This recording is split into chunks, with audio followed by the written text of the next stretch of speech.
beautiful story of the 2026 FIFA World Cup finally arrives on Sunday. On Sunday, destiny is going to win, and this beautiful story of Lamine Yamal and Messi finally reaches its logical crescendo. The two of them would have to work it out, and one will have to walk away. The baby goat and the older goat. And we, the fans, we're just going to enjoy the end and the beginning in one day. For Barcelona fans, it's going to be conflicting for us because we are going to support both Lamine Yamal and Lionel Messi. And whoever wins, one part of us is going to lose. But we are going to be happy for whoever wins at the end of the day because we love them both. My head says one thing, my heart says another. Football will settle this matter finally on Sunday, and whoever wins, I'm going to be happy. Thank you for joining me on this channel. My name is Eben. The channel is Beyond the 90 channel. I am going to do a preview of the game between Argentina and Spain, or Spain and Argentina, whichever format it takes. Join me. So this Sunday promises to be an epic game. It promises to be feisty. It promises to bring us all the drama. It promises to give us everything football promises to give. And yet one will walk victor and the other will walk as the loser. And they live to fight another day. Now, on paper, Argentina was not supposed to be in this final. And even Spain was not on the lips of so many people. The favorite, or the people everybody crowned as the outright winners after the group stage, was France. They would have to settle for a third and fourth game between themselves and England. But this final makes for an interesting watch. I like the combination, or I like the matchup this final presents us.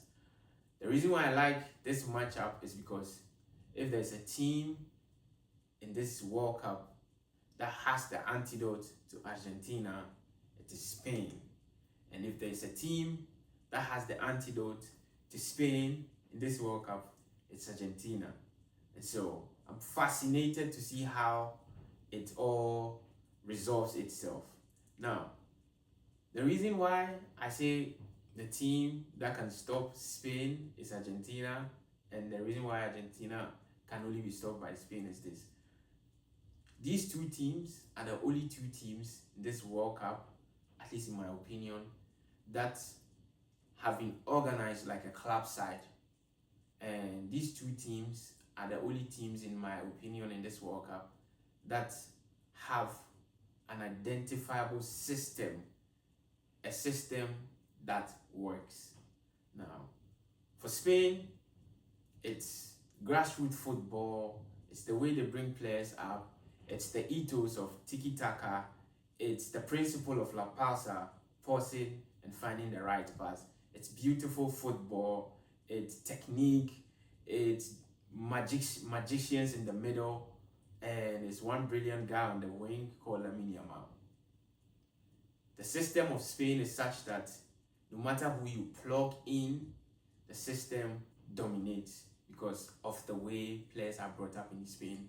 So when they get to the national side, it's not a surprise, regardless of what club they play. When they come together, they have the principles and the ethos ingrained in them at a very, very young age. Hence, it's just natural. They have a telepathic understanding that has developed over the years. Argentina, on the other hand, they have the South American fighting spirit. They know how to fight. They don't know how to lose. They have a certain never say die attitude I've never seen in any football team. Maybe Real Madrid. Argentina has that never say die attitude. Just when you think they are down and out, you are in trouble. Everybody expects them to lose, but they come right up, punching hard, and they go away winning. Now, that's the intangible. On the pitch, however, what is Argentina's system? Lionel Messi. Lionel Messi is the system.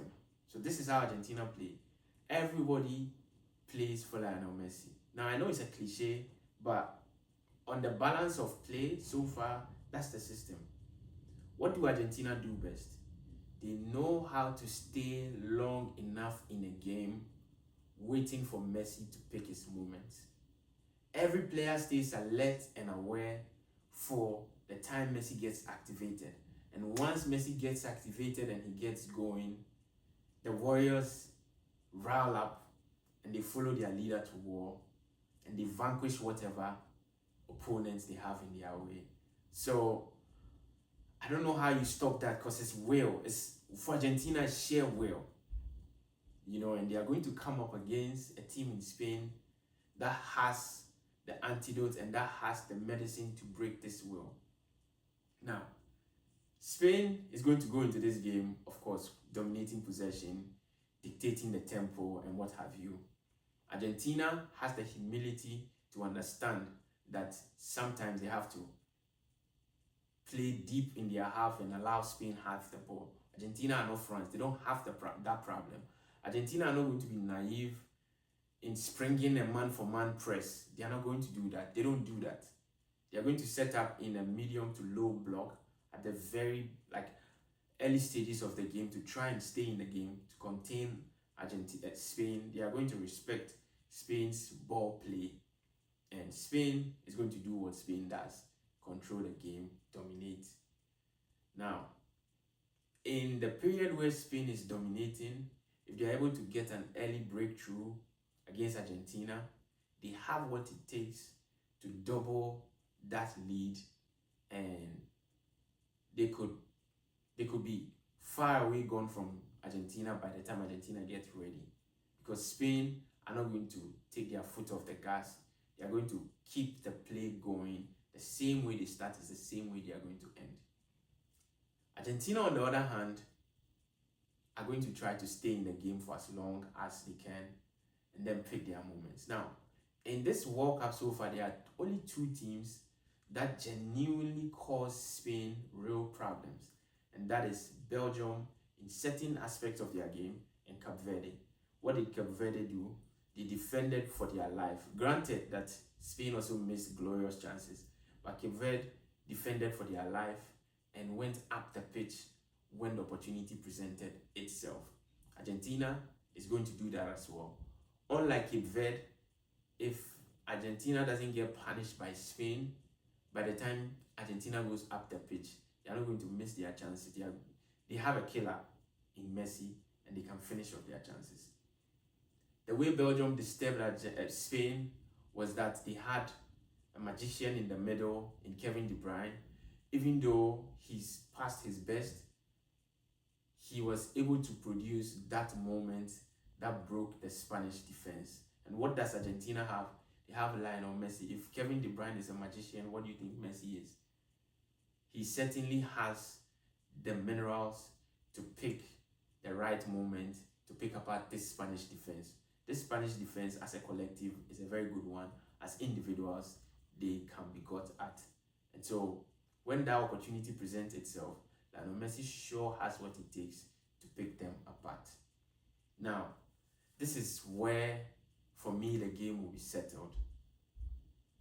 I think Spain is going to dominate the midfield, but it's interesting for me. It will be interesting for me to see how Argentina start.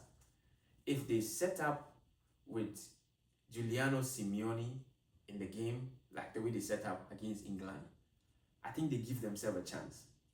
If they start with Rodrigo de Paul, I think they play into Spain's hand, because what Giuliano Simeone has is his father's DNA.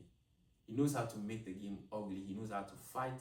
He knows how to run in behind with pace and help his team defend at the same time. So he's going to be key to helping Argentina suffer in the periods that they don't have the ball, because of course Messi is going to be walking and looking at when he'll pick his moments. If Argentina starts with Rodrigo de Paul, I think they are probably going to play in Spain's hands. Spain, on the other hand, the longer this game goes on without them having a comfortable lead, they are going to play in the hands of Argentina. Now, I know Spain has Mikel Merino on the bench and he's that guy who comes on to break difficult games for them. He did it against Belgium, he did it against Portugal as well, and he did it all in the last minutes. That is the bread and butter of Argentina as well. Most of their goals have also been scored in the last minute. So if this goes far enough where the breakthrough is not coming or both teams are evenly matched, I think it favors Argentina than it favors Spain. But Spain is going to start this match as favorites. The longer this game goes balanced, the more it begins to tilt in Argentina's favor. Now, I don't think Spain should come into this game trying to mark Messi. There's no point in doing that. They just have to make sure they keep the ball and don't give the ball away to Argentina. They should keep the ball as long as they can. Argentina, on the other hand, need to make the midfield compact. They need to make sure they watch Lamine Yamal and make sure that Lamine Yamal doesn't get on the end of balls. They should be comfortable with Bayana getting one-on-one because Bayana is not going to run. He's not going to beat anybody. But if they get isolated so many times with Lamine Yamal, he's going to kill them. So that's how both teams have to approach this game. Now, when it comes to it, and the game becomes a knife's edge, and then a mistake is going to decide this game, I think Argentina has the concentration more than Spain would. Unai Simon came out clean against France, but he still has that erratic mistake in him in a way that Emiliano Martinez doesn't. I won't be surprised if it goes to penalties, and if it goes to pens, I think this Spanish team have what it takes to win a penalty, like to win a match on penalty kicks. But they would have to do that against Argentina, who have the experience, they have the mentality, they have the stubbornness. And so you can tell, I'm conflicted on who I think will win this game. I think destiny is picking Messi.